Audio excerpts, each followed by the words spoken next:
మీ personal interviews మరియు వ్యాపార ప్రకటనల కొరకు ఈ నెంబర్ని సంప్రదించండి. నమస్కారం, నా పేరు డాక్టర్ షగుఫ్తా. నేను న్యాచురోపతి డాక్టర్ని.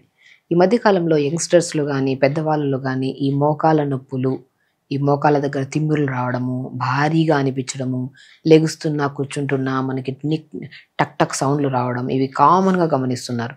సో పెద్దవాళ్ళల్లో అంటే బోన్ డెన్సిటీ తగ్గడం వల్ల కానీ, లేదంటే ఆహారపు అలవాట్లు కానీ, సో యంగ్గా ఉన్నప్పుడు ఓవర్ స్ట్రెస్ తీసుకొని ఎక్కువ నిలబడి చేసిన వర్కుల వల్ల ఒకవేళ యంగ్స్టర్స్ మన ఒక ఏజ్లో వచ్చినాయంటే ఒక రీజన్ ఉంటుంది. కానీ యంగ్స్టర్స్లో ఎందుకు వస్తున్నాయి?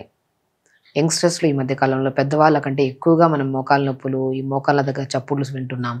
ఏంటి రీజన్స్ అంటే స్పెషల్లీ చెప్తున్నానండి, కాల్షియం డెఫిషియన్సీ ఉంటే ఖచ్చితంగా మనకి మోకాల నొప్పులు తొందరగా వస్తాయి. మోకాల నొప్పులు ఒకటే కాదు, జాయింట్ పెయిన్స్ అన్నీ రావడానికి కూడా మెయిన్ కారణం కాల్షియం.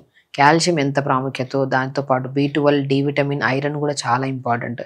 ఎప్పుడైతే ఇవి మన బాడీలో సమపాలంలో ఉంటాయో అప్పుడు ఈ ఫస్ట్ నీ పెయిన్స్ రాకుండా మనం కాపాడుకోవచ్చు. ఫస్ట్ మనం ఏం చేస్తాం, ఒకసారి ఏదైనా నీ పెయిన్ వచ్చింది అనుకోండి, వెళ్తాము, ఎక్స్రేలు తీయించుకుంటాము, హాస్పిటల్ దగ్గరికి వెళ్ళి ఫిజియోథెరపిస్ట్ చేయించుకుంటాం. 4-5 రోజులు బాగానే ఉంటుంది, చేయించుకున్న రోజులు మళ్ళీ తర్వాత మళ్ళీ పెయిన్స్తో సఫర్ అవుతుంటాం. మళ్ళీ ఏదో నీ పెయిన్స్ ట్యాబ్లెట్స్ అని, నీ పెయిన్స్ మన పెయిన్ కిల్లర్ జెల్స్ అని రాసుకుంటూ ఉంటాం. సో ఇవన్నీ పర్మనెంట్ సొల్యూషన్స్ కాదు. ఫస్ట్ నీ పెయిన్ వస్తే మనం ఏం చేయాలంటే, ప్రజెంట్ నీ పెయిన్ వస్తే స్పెషల్లీ బరువు ఏమైనా ఉన్నారేమో చూసుకోవాలి. అధిక బరువు ఉండడం వల్ల ఆ బరువు అంతా మోకాల మీద పడుతుందా, ఆ మోకాల చుప్పు అనేది కరగడం స్టార్ట్ అవుతుంది. లేదంటే మోకాల మధ్యలో బోన్కి మధ్యలో ఒక ఫ్లూయిడ్ ఉంటుంది, దాన్ని సైనోవిల్ ఫ్లూయిడ్ అంటారు. అది తగ్గిపోవడం వల్ల వస్తుంది కొంతమందికి. సో ఇవన్నీ ఎందువల్ల వస్తాయంటే 70% మోకాల నొప్పులు రావడానికి ప్రత్యేకంగా కారణం ఒబైసిటీ. బరువు ఎక్కువైపోవడం వల్ల ఆ బరువు అంతా ఈ మోకాల చుట్టూ ఇంత ఉంటుంది, పటెల్లా అంటారు దాని బోన్. ఆ బరువు అంతా దాని మీద పడడం వల్ల ఈ కరగడము, ఈ ఫ్లూయిడ్ ఎవాపరేట్ అయిపోవడము, లేదంటే ఈ జాయింట్స్ మధ్యలో మన కాల్షియం తగ్గిపోయి బాడీలో టక్ టక్ సౌండ్ రావడానికి కూడా కారణం. సో అధిక బరువు ఉంటే బరువు తగ్గించుకోవడం చాలా ఇంపార్టెంట్. సో బరువు తగ్గించుకునే ప్రాసెస్లో మనం కొద్ది టైంకి తినడం. స్పెషల్లీ అండి, బరువు తగ్గడానికి మనం ఎన్నో రకాల ట్రీట్మెంట్స్ తీసుకుంటూ ఉంటాం. ఏ ట్రీట్మెంట్కి వెళ్ళినా కూడా తక్కువ ఫుడ్ పెడతారు. తక్కువ ఫుడ్ పెట్టడం వల్ల మీరు తగ్గుతున్నారు. సో అది మనం తెలుసుకొని మనం ఇంట్లోనే తక్కువ తినడం స్టార్ట్ చేస్తే, టైంకి తినడం స్టార్ట్ చేస్తే ఆటోమేటిక్గా మనమే తగ్గుతాం బరువు. అలా బరువు తగ్గుకొని ఆ బరువు వల్ల వచ్చే మోకాల నొప్పులు అయితే మాత్రం మనం టైంకి తినడము. మీకు మోకాల నొప్పులు ఉన్నాయా, డైలీ పెయిన్ కిల్లర్ ట్యాబ్లెట్ వేసుకుంటున్నారా?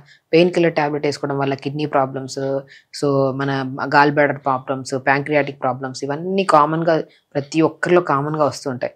వేసుకున్నంత రోజులు ప్రాబ్లం ఉండదు, అది రకంగా ఎడిక్ట్ అయిపోతుంటారు. పెయిన్ కిల్లర్ వేస్తే నిలబడతారు, పెయిన్ కిల్లర్ వేస్తేనే కొద్దిగా మూవ్ అయ్యి ఇటు అటు వాక్ చేస్తారన్న ఇదిలో పెయిన్ కిల్లర్స్ వేసి కిడ్నీ డ్యామేజ్ చేసుకుంటుంటారు. సో పెయిన్ కిల్లర్స్ వేయడం ఆపేసి ప్రస్తుతానికి అసలు ఈ ప్రాబ్లం రావడానికి మెయిన్ కారణం ఏంటి? బరువును తగ్గించుకుంటే సరిపోతుంది. ఆ బరువును తగ్గించుకోవడానికి స్పెషల్ ట్రీట్మెంట్స్ లేకుండా టైంకి తినాలి. మీ పెయిన్స్ మీ చేతుల్లోనే ఉన్నాయండి తగ్గడానికి కారణం. మీరే స్వతహాగా తగ్గించుకోవచ్చు. అది ఎలాగా? ఒకవేళ బరువు ఉంటే టైంకి తినడము, క్వాంటిటీ ఆఫ్ ఫుడ్. మన బరువు ఎక్కువ ఉంటే ఎక్కువ ఆకలిస్తుంది అని ఏమి ఉండదు. బరువు తక్కువ ఉన్నా ఎక్కువ ఉన్నా ఒకే టైప్ ఆఫ్ ఆకలిస్తుంది. మన అలవాటుని బట్టి మనం ఎక్కువ తినడం అలవాటు చేసేసుకొని అది అలవాటుని బట్టి ఎక్కువ తినేసి లావు పెరిగిపోతుంటాం. సో అలవాటు తగ్గించుకొని తక్కువ తినడము, టైంకి తినడం స్టార్ట్ చేస్తే మెటబాలిజం స్పీడ్ అవుతుంది, బోన్స్ అన్నీ స్ట్రాంగ్గా ఉంటాయి, పెయిన్స్ తగ్గుతాయి, బరువు కూడా తగ్గుతారు. సో అలాగా. సో బరువు ఉండడం వల్ల మోకాలు నొప్పులు వస్తే మాత్రం మనం బరువును తగ్గించుకునే ప్రాసెస్లో సింపుల్ రెమెడీస్ ఫాలో అవుతూ డైట్ చేస్తే సరిపోతుంది. లేదంటే నేను వెయిట్ లాస్ అవ్వడానికి ఒక స్పెషల్లీ ఒక డైట్ చార్ట్ చెప్పాను, అది ఫాలో అయ్యి చాలామంది వెయిట్ తగ్గారు, మోకాలు నొప్పులతో కూడా బాగా ఉపశమనంతో పోయింది. సో ఆ వీడియో చూసి మీరు అదైనా ఫాలో అవ్వచ్చు. ఒకవేళ సన్నగా ఉన్నాం మేమైనా మోకాలు నొప్పులు వస్తున్నాయంటే వాళ్ళలో ఖచ్చితంగా కాల్షియం డెఫిషియన్సీ ఉండొచ్చు, ఐరన్ డెఫిషియన్సీ ఉండొచ్చు, B12 డెఫిషియన్సీ ఉండొచ్చు, డి విటమిన్ డెఫిషియన్సీ ఉండొచ్చు. ఈ 4 రకాల టెస్టులు చేయించుకోవాలి. మీరే స్వతహాగా మన ఎక్కడైనా డయాగ్నోస్టిక్ సెంటర్లు ఉంటాయి మీకు నియర్ బై, ఎక్కడున్నా సరే ఏ రకమైన డయాగ్నోస్టిక్ సెంటర్ దగ్గరికి వెళ్ళినా calcium, iron, B12, D vitamin టెస్టులు చేయించుకొని ఫస్ట్ ఈ టెస్టులలో ఏవైతే అవకతవకలు ఉంటాయో దానికి తగినట్టు మనం ఫుడ్ తీసుకుంటుండాలి. ఐరన్ తక్కువ ఉందనుకోండి, అంజీర్ కానీ, బ్లాక్ కిస్మిస్ కానీ, రాగులు కానీ, జొన్నలు కానీ, సజ్జలు కానీ, వాటిన్నింటిలో మన ఐరన్ ఎక్కువ ఉంటుంది. సో బెల్లంలో కానీ ఇవి మనం రెగ్యులర్గా ఫుడ్ హ్యాబిట్స్లో యాడ్ చేసుకుంటున్నారనుకోండి, ఐరన్ బ్యాలెన్స్ చేసుకోవచ్చు. ఐరన్ తగ్గడం వల్ల వచ్చిన మోకాల నొప్పులు కూడా మనకు పోతాయి. B12 ఒకవేళ తక్కువ ఉందనుకోండి, pumpkin seeds, watermelon seeds, pool makhana, తోటకూర విత్తనాలు, ఇవన్నీ చాలా రకాల విటమిన్ B12 కలిగి ఉంటాయి. అలా B12ని బ్యాలెన్స్ చేసుకుంటే ఆటోమేటిక్గా 80% అక్కడ మోకాళ్ళ నొప్పులు పోతాయి. డి విటమిన్ తక్కువ ఉందనుకోండి, మష్రూమ్స్ తీసుకోవడము. సో ఈ టైప్ ఆఫ్ మనం స్పెషల్లీ డి విటమిన్కి, ఐరన్కి మనం ఇప్పుడు చెప్పిన ఫుడ్లు తీసుకున్నా కూడా మనకి ఈజీగా అవుతాం. మష్రూమ్స్ రెగ్యులర్గా దొరకవు కదండి మేడం అంటుంటారు. మష్రూమ్స్ని తెప్పించుకొని పసుపు వాటర్లో కడిగి ఎండబెట్టేసి పౌడర్ చేసుకొని ప్రతిరోజు పాలల్లో ఒక స్పూన్ కలుపుకొని తాగండి. పాలు తాగడం వల్ల కాల్షియం వస్తుంది, మష్రూమ్స్ తీసుకోవడం వల్ల డి విటమిన్ వస్తుంది.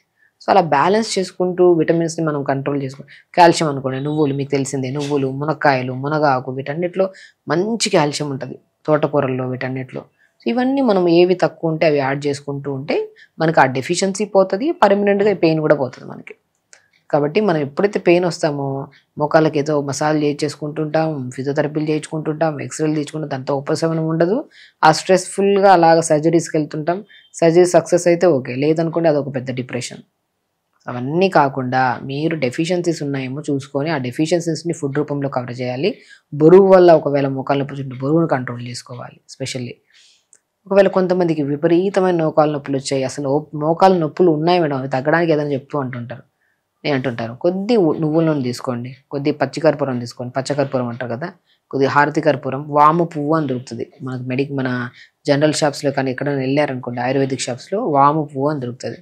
ఆ వాము పువ్వులో కొద్ది కర్పూరం ఇవి కలిపేసుకొని ఆయిల్ వేడి చేసి పెట్టుకొని, నువ్వుల నూనె అయినా పర్లేదు, ఆ ఆయిల్ని మోకాళ్ళ పై భాగంలో కాకుండా మోకాళ్ళ కింద భాగంలో, అసలు స్పెషల్లీ మోకాళ్ళ నొప్పులు రావడానికి మెయిన్ కారణం మోకాళ్ళ కింద భాగంలో నరాలన్నీ టైట్గా అయిపోవడం వల్ల.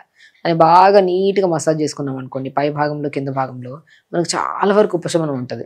మనం ఒక ట్యాబ్లెట్ వేసుకుంటే ఎంత రిలాక్స్గా ఫీల్ అవుతామో దానికంటే ఎక్కువ రిలాక్స్గా ఈ వాము పువ్వు కలిపేసిన ఆయిల్ని మోకాళ్ళ కింద భాగంలో ఫస్ట్ మసాజ్ చేసి దాని తర్వాత పై భాగంలో మసాజ్ చేస్తే చాలా పెయిన్ రిలీఫ్ ఉంటుందండి. మీరు గమనించి చేయండి.